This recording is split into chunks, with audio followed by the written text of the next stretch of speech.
আসসালামু আলাইকুম, কেমন আছেন সবাই? আজ আপনাদের সাথে শেয়ার করব সুজির নরম তুলতুলে পিঠা, যেটা হচ্ছে আপনার এগুলো ভেজেও এই পিঠাটা তৈরি করা যায়, কিন্তু হচ্ছে যেটা আমি তেল ডিম এগুলা ছাড়াই আপনি শুধু সুজি দিয়ে আর দুধ দিয়ে এই পিঠাটা তৈরি করতে পারবেন।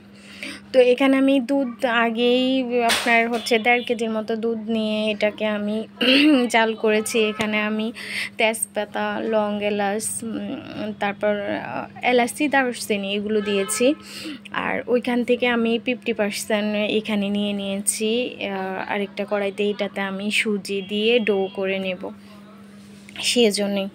তো তখন আমি চিনি দিয়েছি, তারপর আমার মনে হয়েছে চিনিটা একটু কম, সেজন্য আমি এখানে আবার চিনি দিয়ে দিচ্ছি। এখানে চিনি ছাড়াও আপনি তৈরি করতে পারেন, হয়তো এখানে চিনি না দিয়ে সুজিটাকে আপনি ডো করে পরবর্তীতে ওইখানে এমনিতেই চিনি ব্যবহার করতে পারেন। আপনার যেটা মালাইটা করবেন, মালাই করার সময় অবশ্যই দুধের মালাই যেটা, এটাতে অবশ্যই দুধের গুঁড়া দিবেন। আর হচ্ছে যেটা দুধটাকে একটু ঘন করে নেবেন, তাহলে একদম মালাই মালাই হবে। তো এখানে আমি সুজিটা দিয়ে দিয়েছি, সাথে আমি দুধের গুঁড়াটা ব্যবহার করছি। আপনি একটু যখন রসালো একটু মানে দুধ থাকবে, শুকাবে না, ওই মুহূর্তে দুধের গুঁড়ো দিয়ে দিবেন, তাহলে দুধের গুঁড়োর একটা যে স্মেলটা ওইটা থাকবে না। তো এখানে আমি সাথে ঘি দিয়ে দিয়েছি, ঘিটা দিতে হবে অবশ্যই। তো দেখেন আমার ডোটা একেবারে মানে যেটা হচ্ছে, যদি ভেজা ভেজা থাকে ওই অবস্থায় উঠানো যাবে না, একটু ড্রাই হতে হবে। তো ওই পর্যায়ে গেলে আমার এটা উঠাতে হবে, ডোটা উঠাতে হবে। তো হচ্ছে যেটা আমি এই যে দেখেন আমি অলরেডি উঠে ফেলছি, যাতে আপনার হাতে যখন আপনি ডোটা নেবেন যাতে হাতে লেগে না যায়। হাতে লেগে গেলে ডোটা আপনার মনে করবেন যে না, এখনও আপনার ডোটা চুলায় রাখতে হবে। যখন দেখবেন হাতে নেওয়ার পর হাতে লাগতেছে না, আপনি গোল করতে পারতেছেন, তাহলে ওইটা আপনার পারফেক্ট ডো হবে। তো অলরেডি আমি ডোটা নিয়ে আমি পিঠা বানানো শুরু করে দিয়েছি।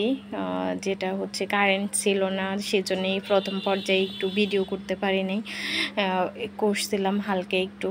তো হচ্ছে যেটা এই দিক দিয়ে আমি কিন্তু ডোটাকে উঠিয়ে আপনার যেটা এই ভিজা একটা কাপড় দিয়ে ঢেকে রেখেছি। দেখেন ভেজা কাপড় দিয়ে ঢেকে রেখেছি, যাতে এটা একেবারে বেশি ড্রাই না হয়ে যায়, সেজন্য শক্ত শক্ত হয়ে যাবে আপনার ঠান্ডা ইয়েতে। তো দেখেন আমি শেপ দিই এইভাবে, শুধু আপনি ডিজাইন না করে এইভাবেও আপনি হাতে শেপ দিয়ে গোল গোল একটা শেপ দিয়ে এইভাবে শেপ করে নিতে পারেন, সমস্যা নেই।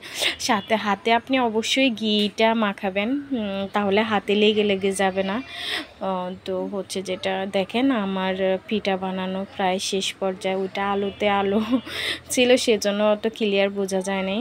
তো দেখেন এখন আমি পিঠাগুলো নিয়ে আসছি আপনার এই যে দুধের মালাই যেটা আমি তৈরি করছি, এগুলো চুলায় বসানো আছে, আমি এগুলোতে দিয়ে দেব।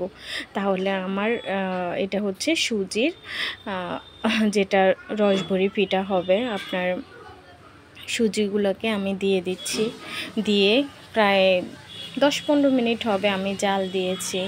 আপনাদের দুধ অনুযায়ী, যদি দুধটাকে আগে বেশি ঘন করে নেন তাহলে অতটা জাল দিতে হবে না।